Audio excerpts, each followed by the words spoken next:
Check. Check.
Okay, let me start a little bit early and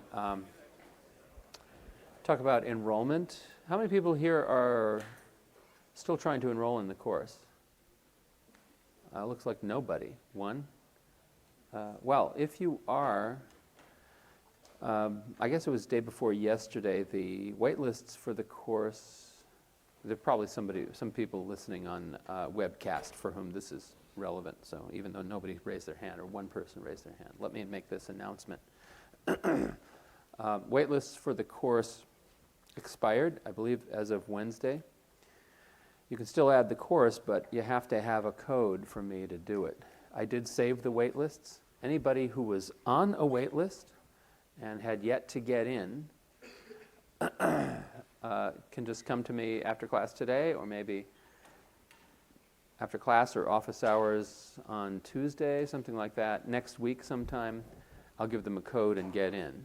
If it's somebody who is not originally on the wait list and wants to get in, they need to talk to me. We need to have a meeting. Best place to do that would be office hours. The absolute last day to add a course at this university would be next Friday, a week from today. I can't help you after that, okay? So if you're trying to get in the course, then you need to talk to me. Anybody who was on the wait list can get in. Now, I still want to point out that our lab schedule is staffed, and you should be able to get lots of help. Unfortunately, there's nothing on Friday. I suppose I could, pull some strings and get something on Friday and move one of these doubly covered sections over to Friday, but I think we're probably good as it is. bad thing is this week, Monday was a holiday, so only these were available to people. I hope people got the help that they need. A lot of people showed up at my office hours last night, and the people at the end of the line had to be sent away because I ran out of time. That tends to happen near a due date, so don't let that happen. Get your help ahead of time, not near the due date. That's the best way to avoid the long lines. I did extend PA1 an additional day, so it is due. It was originally due Wednesday, extended to Thursday. Now it's due Friday, that's tonight, 10 p.m. with the 12-hour grace period. It closes at 10 a.m. tomorrow, at least no sooner. Is that going to be enough? How many people are done with PA1? Okay. Some people, that looks like most people are. Okay, I was concerned about the fact that, this second week, the first week there was no help, basically. The second week, we had that holiday. So, is there anybody saying, gee, I really wish I had more time? Okay, so anybody could use more. Always need more time. That's not what I'm talking about, because then I'd have to go to the last of the day. I have to upload grades, right? We can't push it back that far. So, or beyond, I can't go. So I need something a little bit more directed. Is everybody going to be finished by tomorrow? Did anybody say no? You heard a no. I didn't hear the no. I have to hear the no. They were quiet. They were whispering under their breath. All right, they're going to have to whisper a little louder, or else I'm not going to extend it another day.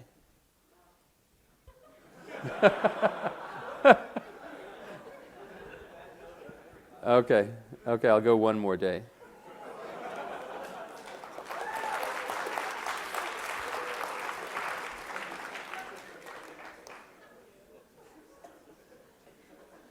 Okay, so there is email to myself and the TAs. Remember, I don't necessarily have time over the weekend to help you. Maybe the TAs can. But there's also Piazza. I see a lot of good answers being posted by other students on Piazza when it comes to help.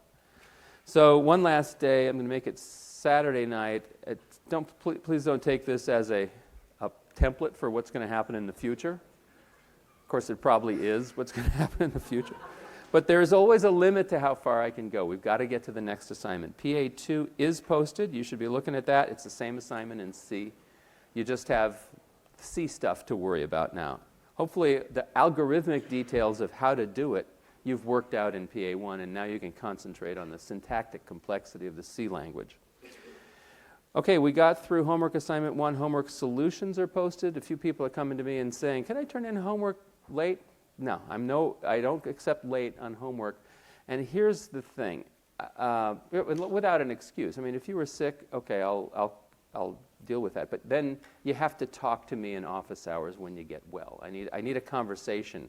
If there's some special reason why a person should be able to turn something in late,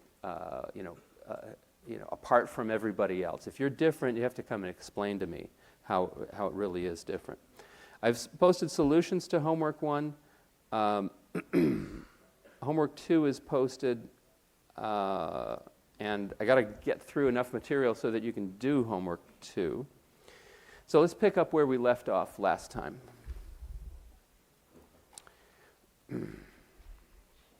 Well, what did we, let me just kind of recall.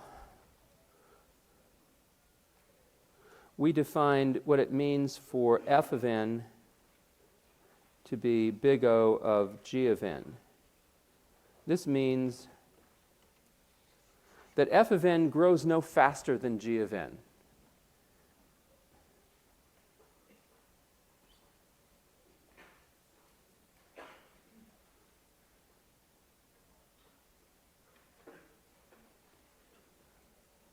I didn't really say it that way, but isn't that obvious from the picture? Here was the picture, the n-axis.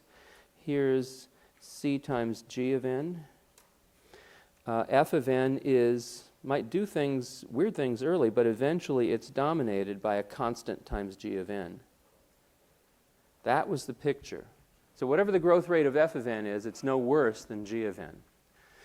In particular, any algorithm that runs in time f of n is no worse than an algorithm that runs in time g of n. They could be the same. The inequality could be equality. It allows the possibility of the same. A similar picture says that f of n is big omega g of n, asymptotically bounded below by g of n, or g of n is an asymptotic lower bound for f of n. This means f of n grows no slower than g of n. And f of n is theta g of n as sets. This is nothing but the intersection of these two sets. So it means both are true, which means f of n and g of n grow at the same rate. Means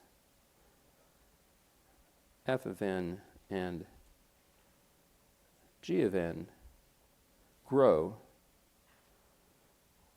at the same rate. So any algorithm that runs in time f of n is just as good as, no worse than, no better than, an algorithm that runs in time g of n. Of course, that's disregarding all the constants that are buried in the theta notation. So disregarding constant changes to the constants in the constant coefficients in the terms in these two functions, they run at the same rate. I'm not going to repeat the definitions. We showed that f of n is big O g of n if and only if g of n is big omega f of n. Now, given the interpretations I just gave you, that makes verbal sense, does it not? If f of n grows no faster than g of n, then certainly g of n grows no slower than f of n.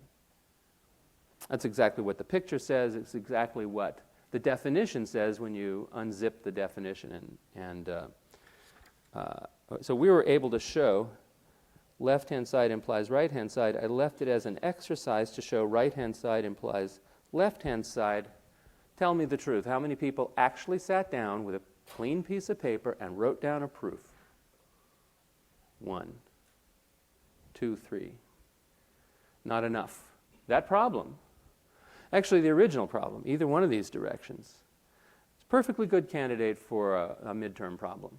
We are doing midterm review right now. Don't ask me for a review session. This is it. We're doing the review session. Okay. So either one of those could be on the midterm. We also had a couple of exercises. Let me repeat them, and then I'll ask the same painful question, did you do it? So f of n equals theta g of n if and only if g of n is theta f of n. Now that's almost really just a restatement of this, if you think about it. It really follows from this, swapping the roles of f and g a couple of times. Nevertheless, it's worthwhile to write it down. I hope somebody bothered to do it, and I hope everybody bothered to do it. Here's another exercise. C times g of n is big O of g of n. It's also equal to big omega g of n. It's also equal to theta g of n. So in other words, if you multiply a function by a constant, you don't change its asymptotic growth rate. That's in keeping with what we wanted. Asymptotic growth rate is supposed to be transparent to, getting a faster computer. Right? That's multiplying the lead coefficient by some constant. So I hope everybody did these exercises. You need to do them. Here's another slightly more concrete example. It's our first really concrete example. Prove that this function, square root n plus 10, okay, there's a function of n. Show that that is theta of square root n. Okay, so it shows that those two functions grow at exactly the same rate. Except, you're tempted to just look at them and say, well, obviously. And most people who are used to asymptotic notation, they look at something like that and they say, well, that's obvious. What are you proving that for? We're not at that point. We've just invented the wheel. We've got to learn how to push it a couple of inches before we can start riding our bikes, So we need to prove this directly from the definition that I gave. Okay, so that's what I want to do. Go ahead.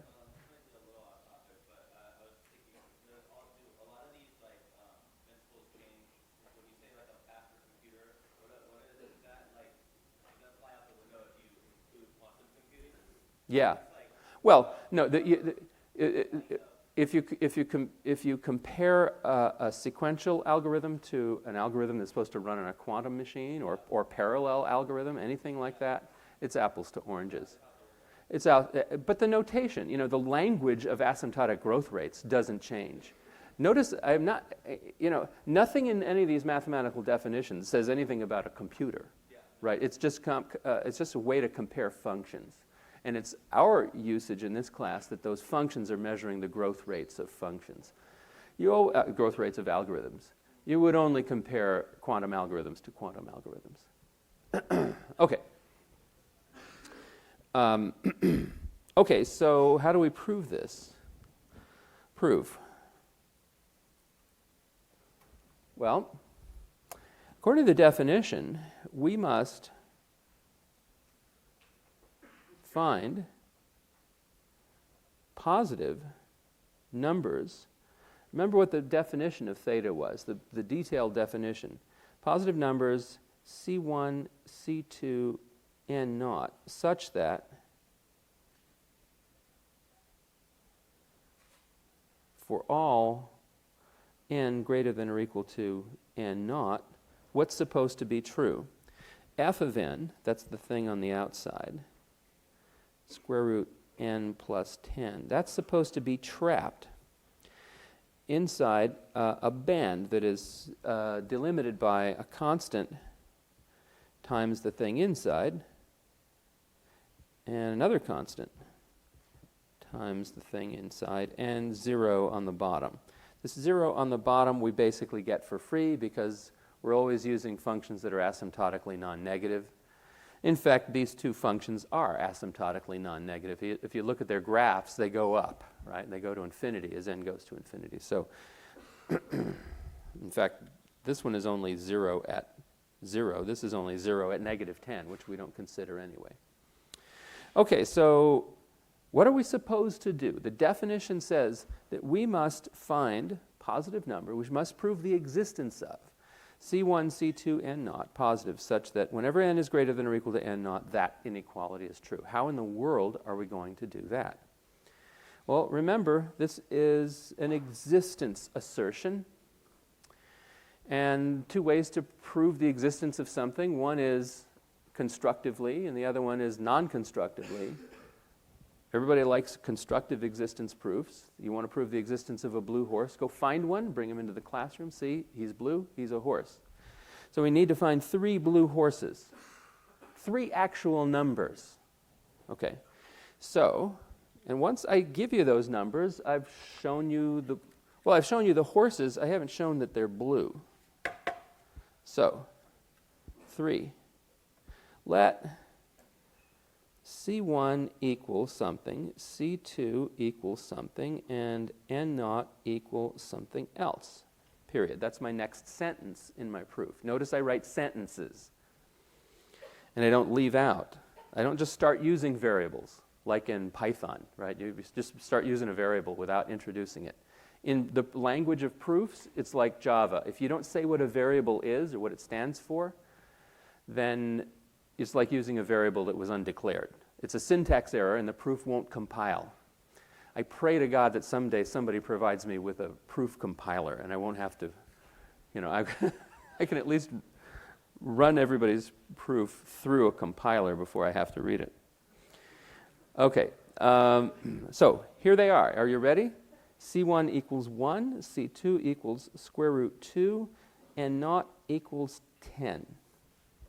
Okay, so what's going through everybody's mind right now? What are the words that are going through everybody's mind? They're saying, where'd you get the 1? Where'd you get the square root 2? Where'd you get the 10, right? Where did I get those? Okay, if you ask that question at this point, and you won't proceed past this point and read the rest of the proof, then you're thinking of proofs as in the wrong way, right? You got to think about what a proof is the right way. A proof is not a calculation. It is not a computation. A proof is a sequence of sentences that starts with a hypothesis, ends with the conclusion, and uses only valid inferences along the way. And that means valid logical inference rules, previously proved facts, which means facts from arithmetic and algebra. So you can do calculations along the way, but reading a proof is simply a process of verifying the truth of each step. So you need to stop asking, where'd I get those? You just need to accept those are the assigned values of C1, C2, and N naught, and verify that everything else I write is a true statement, and it follows from these assignments. Later on, when we've verified all that, then we'll ask where they came from. Then, and only then, it'll be blindingly obvious where they came from. Reading a proof is not the same thing as discovering a proof. So remember, so that's what you got to realize. Those two processes are different mental processes. Don't try to do one when we were just trying to do the other. We're trying to read a proof now, not discover it. And then it'll be obvious how it was discovered once we see the whole thing. Once we see the puzzle pieces all into place. Okay, so, therefore, was there a question other than where'd you get the, go ahead. It seems counterproductive to learning for you to give us an answer. Yeah, it would seem that way, but it's not going to be that way because you discover the proof on a piece of scratch paper that I'm not showing you. So, and that piece of scratch paper is really just going to be this proof written backwards. So you will see how it was discovered. Okay. But all I'm trying to point out now is reading a proof is just verifying correctness. It's not stopping and saying, why are you doing this now? Especially in existence steps. All I need to do is bring in a blue horse. Bring in a horse. Well, why'd you bring in that horse before I get to explain why he's blue? Right? Check that my verification that he's blue is true. And then you'll see why I brought in that horse. Okay, therefore, for if n is greater than or equal to n naught, we have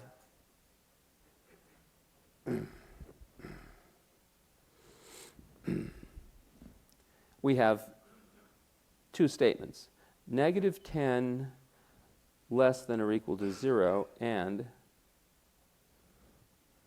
10 is less than or equal to n.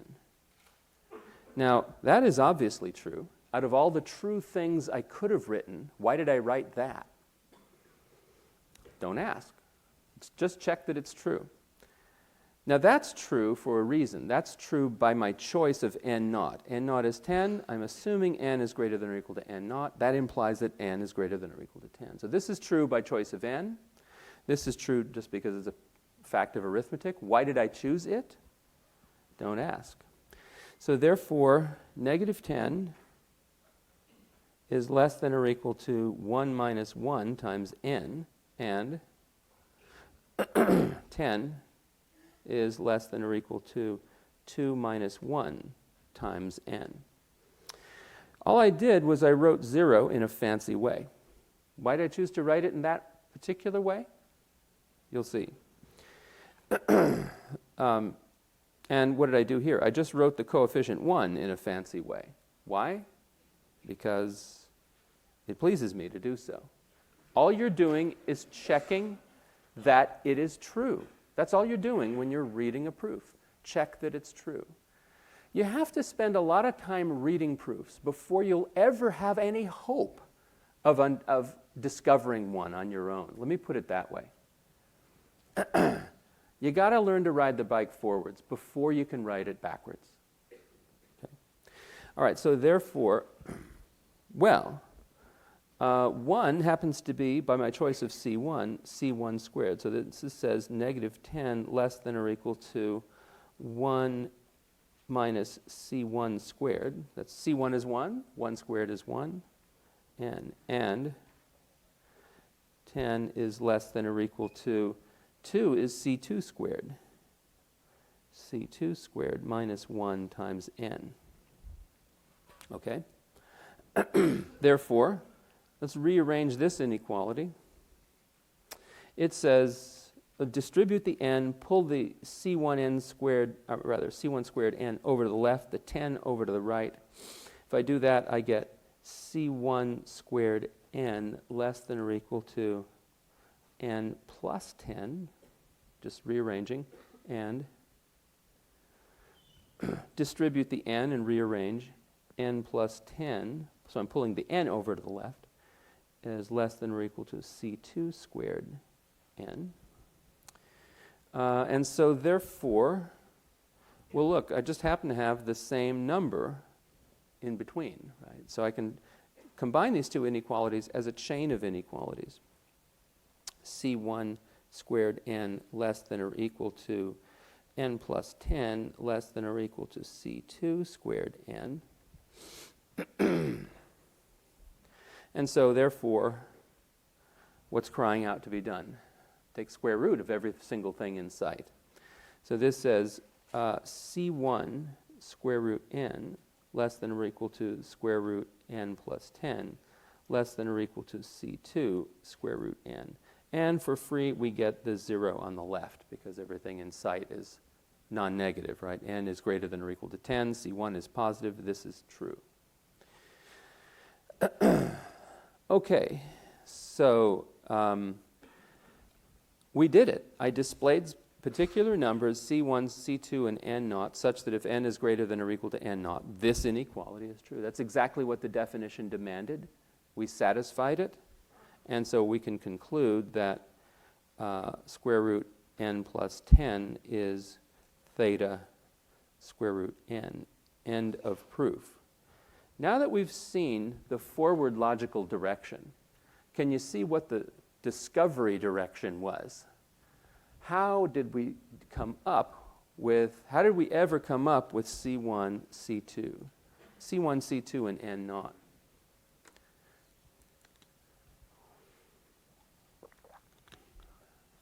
What did I do? Work backwards from the desired conclusion. Squared everything in sight. Split it into two inequalities. Rearranged them so that all the variables were on one side. Then I say, what's going to take to make that inequality true? Well, as long as this lead coefficient, this coefficient in front of n is not negative, so it can be 0 or positive, the thing in parentheses. I chose to do the simplest thing and make it 0. That's why we got down to that inequality, which is always true, right? I make it 0 by making C1 squared equal to 1, which justifies my choice of C1 equals 1. And how about this one? How in the world will I make that true for big enough n? Well, the only way it could be false is if this coefficient, the thing in parentheses, were 0, it would be false for all n. If it were negative, it would be false for all n. It just needs to be positive, bigger than 0. Then if that number is bigger than 0, then this is going to be true for a large enough n.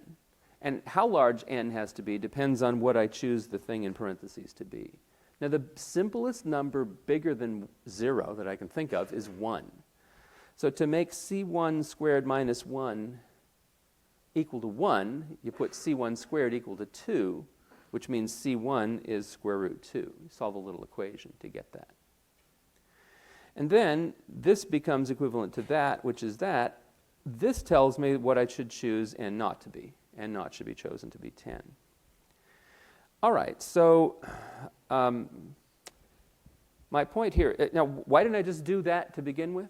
Oh, this is what I want, and work my way backwards. I guess I could have done that. But then everyone would get the wrong idea about how to write a proof. You don't write your discovery down. You write down the forward logical direction. The discovery direction is backwards logic, right? This statement implies this statement, implies this, implies this. There's a directionality to these logical statements. They don't necessarily all, they're not necessarily all valid in that direction. They don't need to be. They need to be valid in this direction. The forward logical direction is always the direction that you write a proof. And that's why I wanted to write it first before we showed how it was discovered. Okay, so that's what you need to emulate when you're writing a proof. Show me the completed version. You don't need to show me the scratch paper. Go ahead. So this step to this step? This step to this step? Oh, this way. So going up in the discovery direction.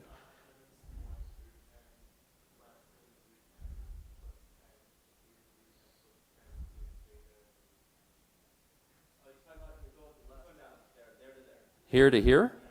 This is the definition of this. Yeah, this is the definition of this.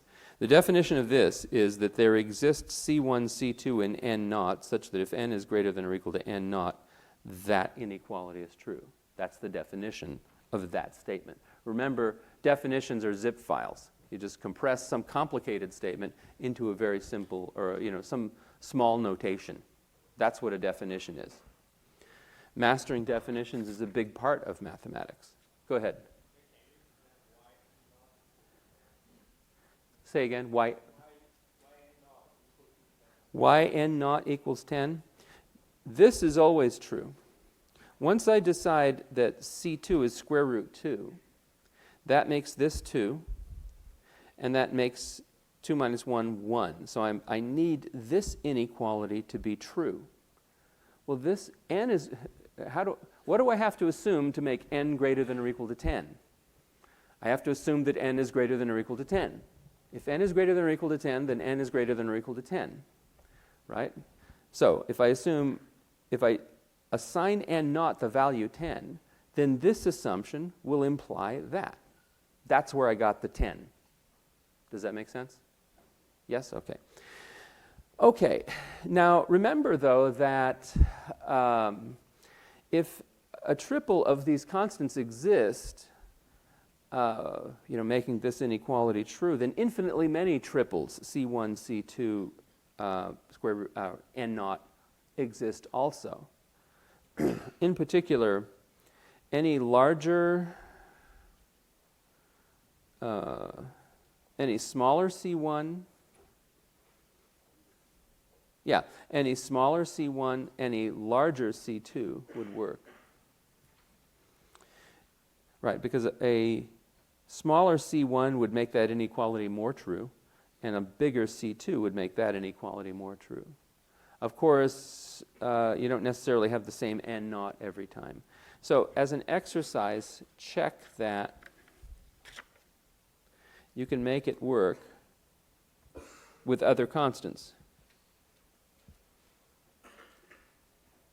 C1 equals, what do I have? You can see this in the notes somewhere. Square root 1/2. C2 equals square root 3/2. And n naught equals 20. Also work.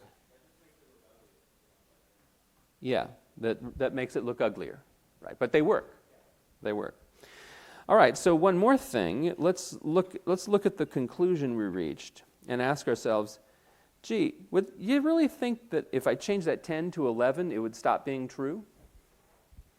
Maybe if I made it 9 instead of 10, would it still be true? Yeah, of course it would still be true. You only change the graph slightly. The growth rate isn't really changing. In fact, you could replace the 10 by a negative number. It's still true. It's still asymptotically non-negative. It might be negative, for some finite period of time, but, far enough to the right on the n-axis, it's still positive, even if 10 is replaced by a big negative number. You could replace 10 by a variable. And what about the square root? What if I replace the square root in both places by cube root? Some fundamental difference between those two? No, there's not. So here's another exercise. So this is the first exercise. Second exercise. Show that if A and B are real numbers with B greater than 0, then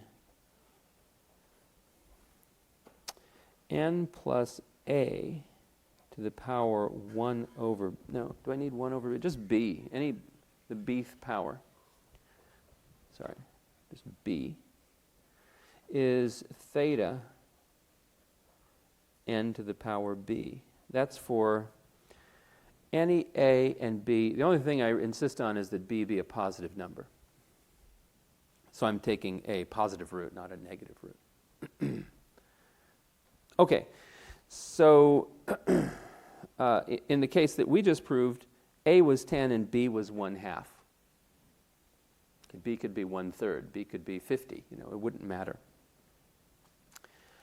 So what do you have to work with? At this point, all you have to work with is the definition, and that's what this exercise is, just like we did. Work backwards from the conclusion, unzip the conclusion, work backwards from it, figure out suitable values for C1, C2, and N0, and they themselves should depend on the parameters A and B. Okay, so you'll have C1 as some function of A and B, C2 is some function of A and B, N0 is some function of A and B. Okay, do that exercise. Later on, though, we're going to prove theorems that make this a triviality. We'll be able to prove this in one line by the end of this handout, by the theorems we're about to prove. Okay, so we have more to do. Speaking of which, here's another theorem.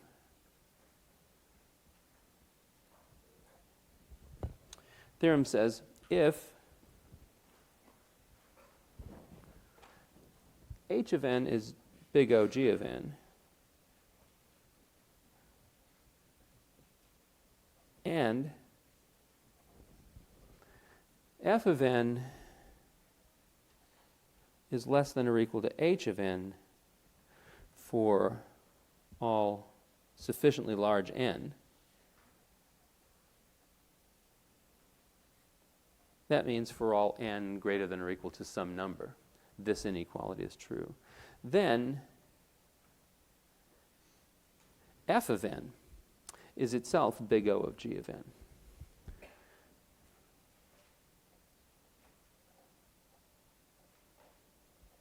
Okay, this is sort of a version of transitivity in this relation. If h is bounded above by g, and f is bounded above by h, and h is bounded above asymptotically by g, then f is bounded above asymptotically by g. About what you'd expect, right? The less than or equal to symbol is transitive. A less than B, B less than C implies A less than C. That's kind of what is being said here. Of what use is this theorem, though? Often we have a really ugly function, f of n, that we want to show it's growing no faster than some known function, g of n, that we know and we're comfortable with a certain growth rate. And It's possible for us to prove an inequality like this. Our ugly function is less than or equal to some really nice function for a sufficiently large n. And we already know that the really nice function is big O of g of n. So this reduces the problem to just proving some inequality rather than going to the definition. We get to replace an ugly function, f of n, by a nice function, h of n. Often h of n and g of n are the same function, or one is a constant multiple of the other. It's obvious that that is big O of g of n.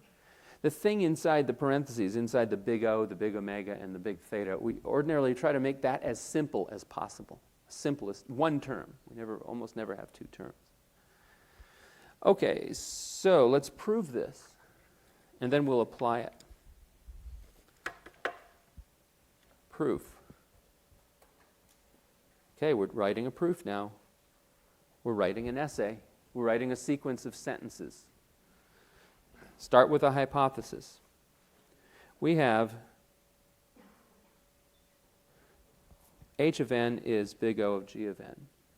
We have positive C1 and N1 such that for all n greater than or equal to n naught, the inequality 0 less than or equal to h of n less than or equal to that should be an n1. C1 times g of n. There we go. Holds. That is the unzipping of this definition. We also have, what else do we have? We have that inequality is true for sufficiently large n. Sufficiently large is code for a big enough n. So we have a positive n2 such that for n greater than or equal to n2, the inequality f of n less than or equal to h of n holds.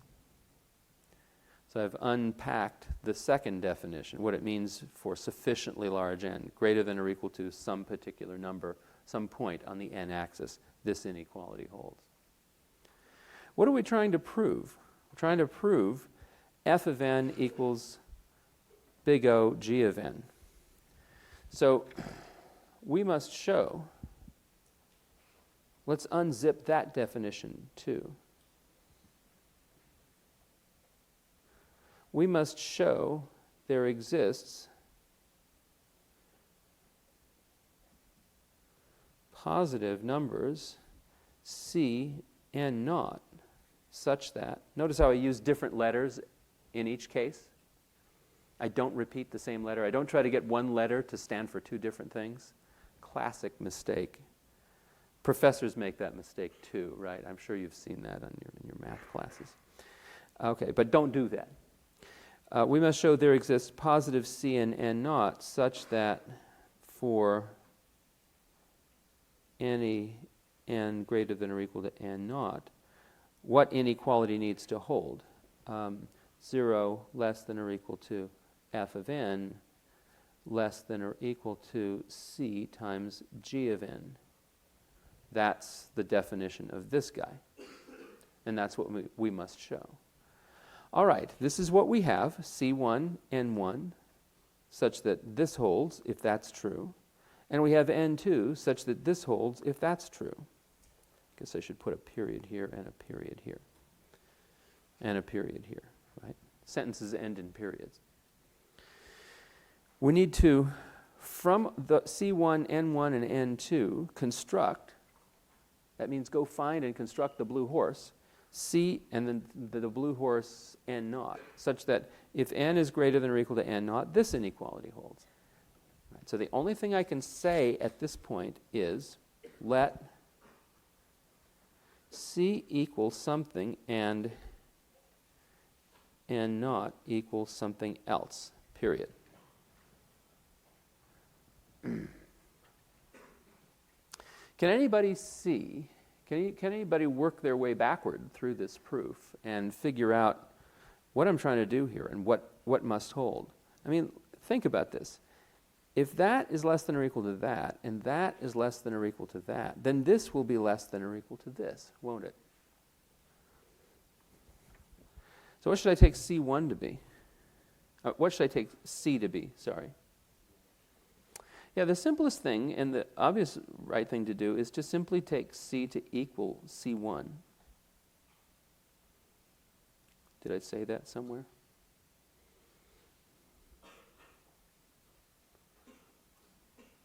Okay. So let C equal C1. What should I take N naught to be? The larger of the two. Somebody said max. Right? So how do we say the larger? As long as both that is true and that is true, then both of these will be true. So therefore, f of n will be less than or equal to c1 times g of n, but that's c times g of n with my choice of c. So let n naught be the max. Max is a perfectly good function, and you can use it anytime you want to define something. n1, n2. Then for n greater than or equal to n naught, it's greater than or equal to both of these. Both inequalities hold. You chain them together, you get this inequality. 0 less than or equal to f of n less than or equal to c times g of n. So this is the end of the proof because that's what I needed to show. By the way, where did I get this? What allows me to write this 0 down? I kind of swept that issue under the rug. Remember, all functions under discussion are asymptotically non-negative, which means I could assume that f of n is greater than or equal to 0 for sufficiently large n from the start. I might as well let this n, n2, do both jobs. So that's what gives me this 0. Just because, by assumption, our blanket assumption is f of n is asymptotically non-negative. Okay, so right now I think it's still a little bit abstract. Why would you want this theorem? It's really just chaining together a couple of inequalities in the definition. First, let me give you an exercise. Whenever I have a theorem that involves big O, there's another theorem, a dual theorem if you like, that involves big omega. So here's an exercise.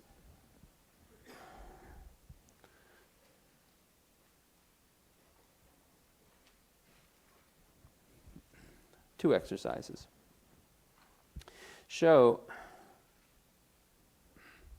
if h of n is big omega g of n and f of n is greater than or equal to h of n for all sufficiently large n,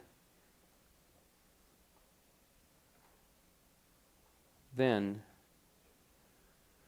f of n is, what do you think, of g of n? Omega. And I've got a big O, a big omega. I can combine them into a statement about theta. Show if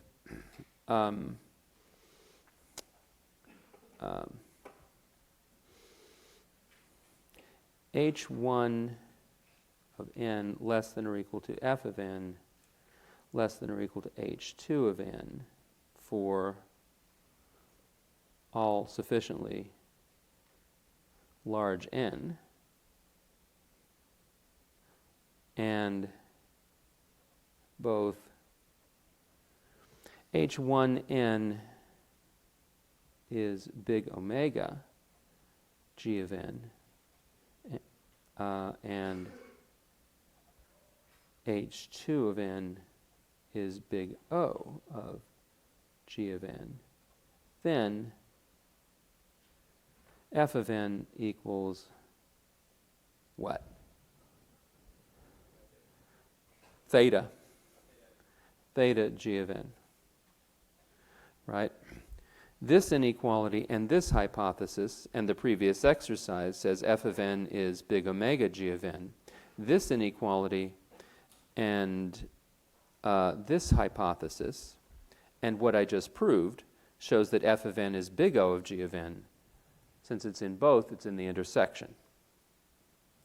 All right, you guys write down these exercises.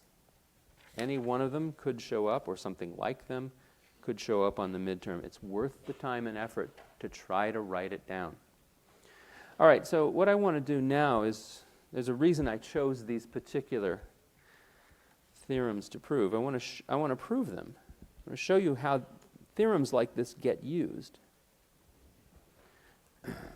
So, example. Let k greater than or equal to 1 be a fixed integer.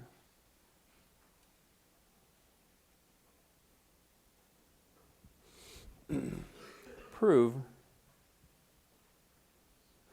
the following. The sum I equals 1 to n of I to the power k is theta n to the power k plus 1. Now before we try to prove it, let's just stare at it for a little while and try to figure out what it's saying. First of all, you got a bunch of letters here. Not counting the Greek letters, sigma and theta, right? We know what those mean, right? You got a bunch of variables. You got I, k, and n. Here you have k and n. Okay, so what are the roles of each of the variables? Well, first of all, k isn't a variable. I just said it's a fixed integer. It's what I'd call a parameter in the statement. Doesn't matter what k is, but it's fixed on left-hand side and right-hand side. What about I? I is what we call a dummy variable. That's like the d. That's like the x, the dx in an integral, right? It's not in the answer. In a definite integral, right? It's not. The x isn't in the answer. The answer is a number, right? The variable here is n. The left-hand side is itself a function of n. So as a function of n, the left-hand side represents what you get when you sum up the first n kth powers of the integers 1 through, if you sum the kth powers of the integers from 1 to n. That's the function. It depends on one variable, namely n, how many terms there are, n. So the left-hand side is a function of n. The question is, how fast does that function of n grow?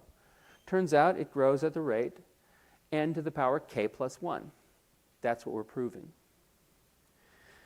Let me point out that we actually are familiar with particular instances of this statement. I mean, this is actually many different statements, one for each possible choice of n. Note, here's a remark.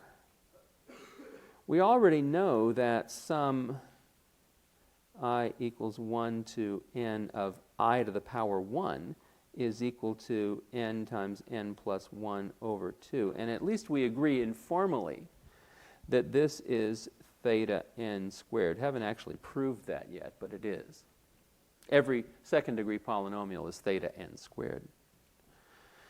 We actually have a formula for this. When you write down asymptotic notation, you're writing down something less specific than a formula like that. Since we already have the formula, we already know this. And by the way, we also have other summation formulas that you learned in CE 16. Sum I equals 1 to n of I squared. Anybody remember what that is? Anybody remember the formula for that? I'm shocked. Shocked that at least one person doesn't know. No, I'm not shocked. Go ahead.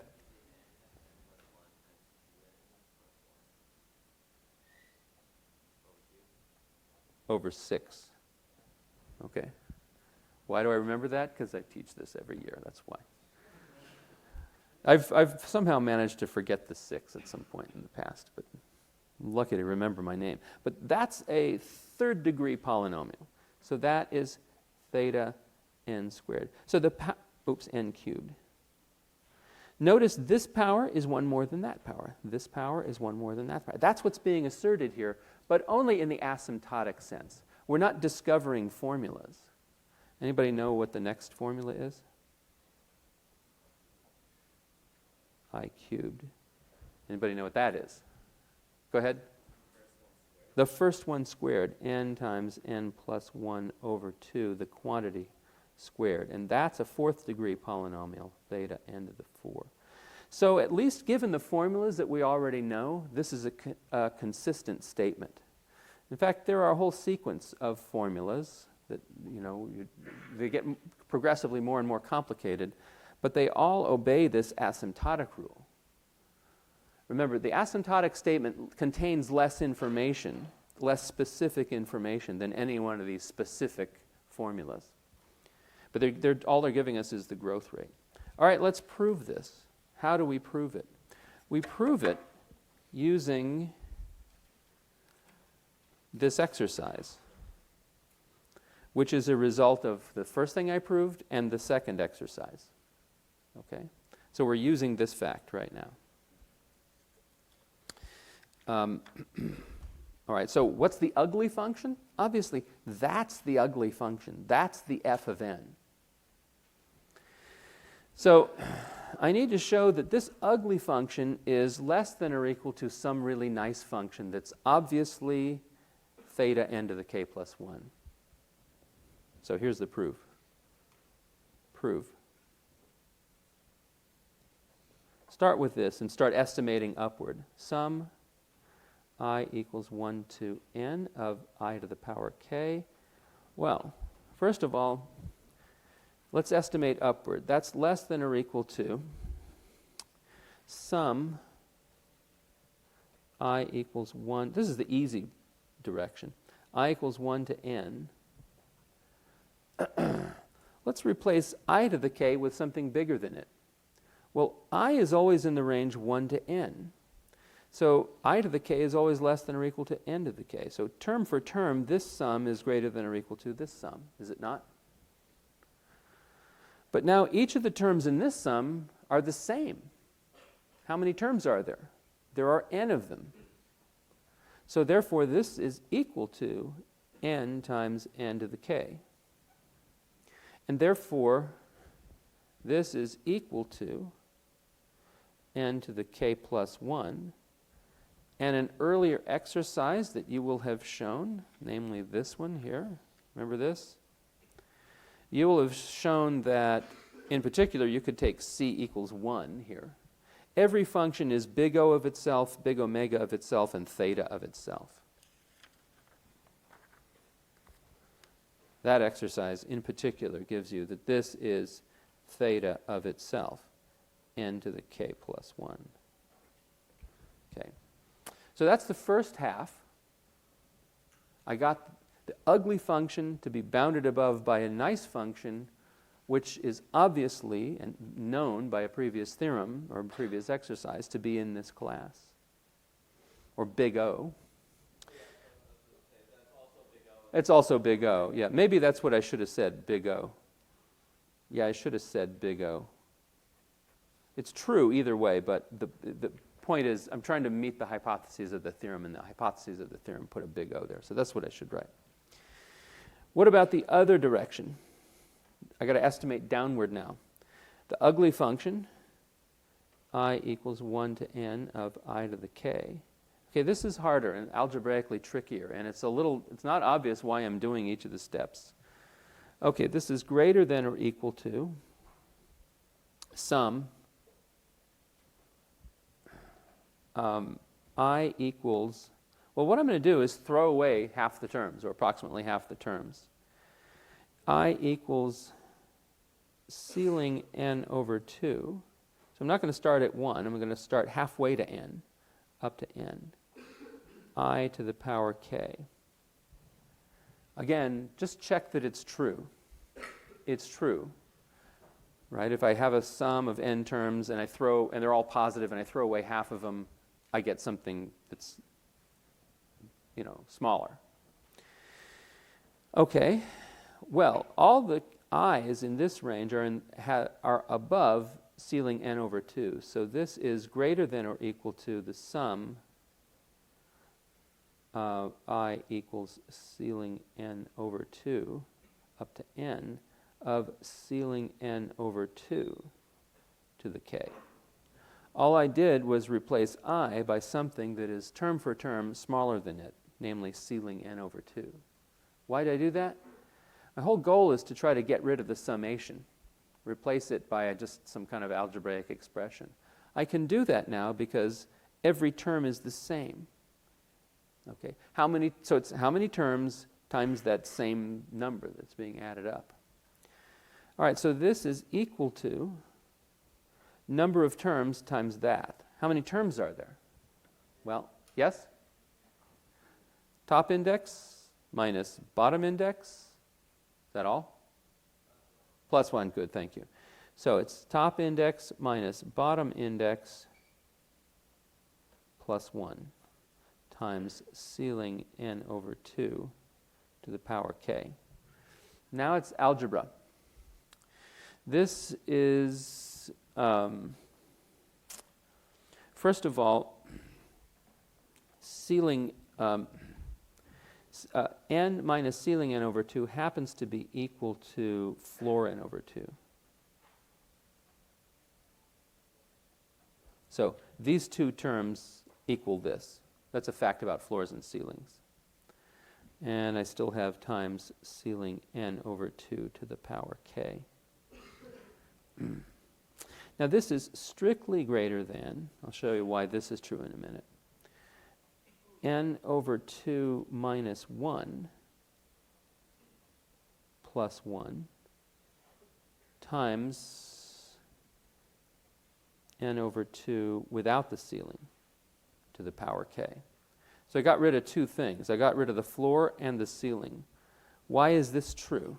This is true because floor x is always greater than x minus 1 for any real number x. It's a fact about floors. And ceiling x is always greater than or equal to x, a fact about ceilings. So, and that's what gave me this strict inequality. All I really needed was weak inequality. Now do some algebra. I get n over 2 times n to the k over 2 to the k. This gives me 1/2 to the power k plus 1 times n to the power k plus 1 after we do some algebra. Now look, k is a fixed number, so this is a constant. A constant times n to the k plus 1 is necessarily in omega n to the k plus 1. Again, this is going back to our second page today. Remember, any constant, any positive constant times a function is big omega of the function. Here's a constant times a function, that's big omega of the function. I'm using that fact. Okay, so I've got the ugly function is bounded above by a function in big O of what I want, and the ugly function is bounded below by a function in big omega of what I want. So this is 8. So by the last exercise,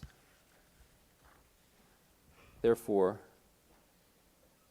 the ugly function, I equals 1 to n of I to the k, is in the class theta n to the k plus 1. End of proof. Okay, kind of a long proof. There's a homework problem, either on this coming homework or the next one, I forget which, that asks you to do something similar to this. I don't know, prove some similar theorem. Yes? So when you first wrote it down on the first step, you used theta instead of big O. Yeah. Would that not have just completed the proof right there? No, it wouldn't, because we only have an inequality. We don't have equality. So it wouldn't have ended the proof by putting theta there. Okay. Here's a remark. What was the remark? Okay, I'm forgetting what the remark was now.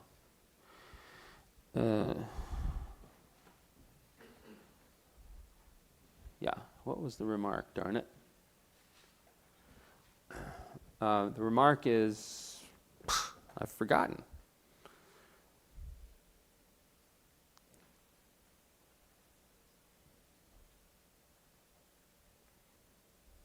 Yeah, don't know. I'll think of it someday. Probably on my way back to my office. I'm on my way home tonight.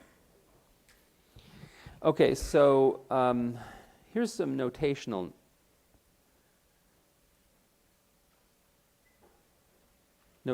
remarks. When I use asymptotic notation in a formula, what do I mean? Like if I write something like 3n squared plus theta n. What does that mean?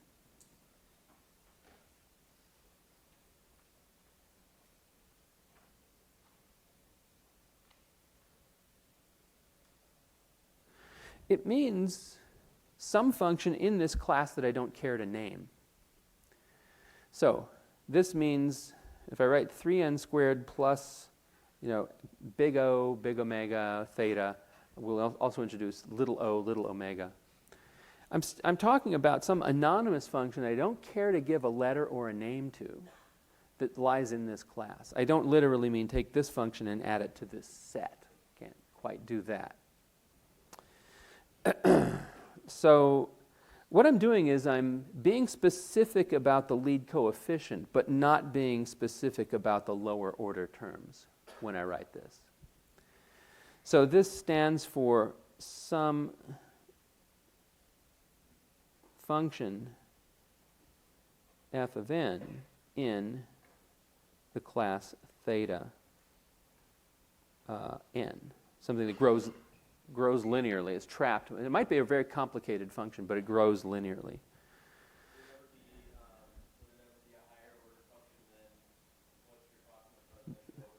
Than this? No, I mean, would you ever use like, theta n cubed and then we calculate with that? It'd be unusual to do that, to be specific about a lower order term, but non-specific about the higher order. That's unusual. Usually what you're using asymptotic notation for is to not to have to deal with a bunch of details that don't matter. Yeah. So this literally equals 3n squared plus f of n, where f of n, now you see the usage of the abuse of notation, f of n equals theta n. Kind of makes sense to replace it by theta n here, but all I really mean is f of n is an element of theta n. Okay, here's another notational anomaly. Actually, let me bring this up as an exercise. I'm pretty sure that this exercise is a homework problem.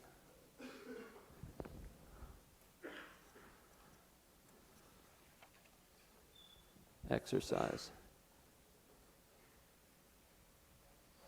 Prove that sum I equals 1 to n of theta I is theta n squared. So this looks like an even more general version of the k equals 1 case of what I just proved, right? I to the 1, n to the 1 plus 1. Except I'm not insisting that the term here is I, just a function that grows linearly in I. So the question, before you can do this exercise, is you have to ask yourself, what does this mean?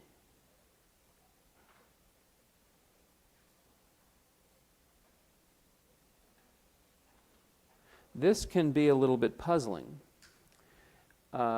Ordinarily, it can't mean what you might think. Can't mean theta 1 plus theta 2, because these are the same set, plus theta 3 plus theta n. The dots mean something. Instead, it means take one function that grows linearly and add it from I equals 1 to n. The point here is that it doesn't matter what.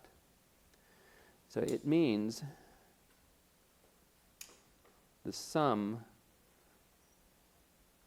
of f of I equals 1 to n, where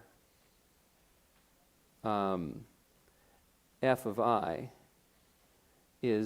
grows linearly in I. Right? It grows at the rate theta. It grows at the same rate I does. So the exercise is to prove that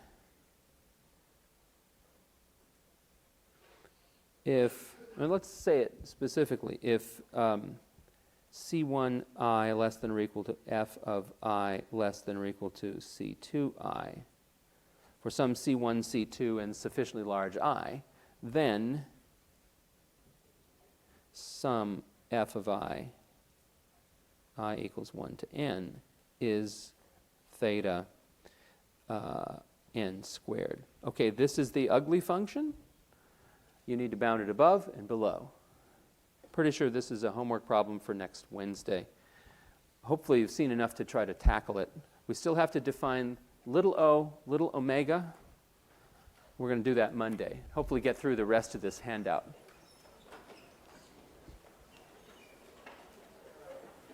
If you're still trying to get into the class, you should probably talk to me after class today.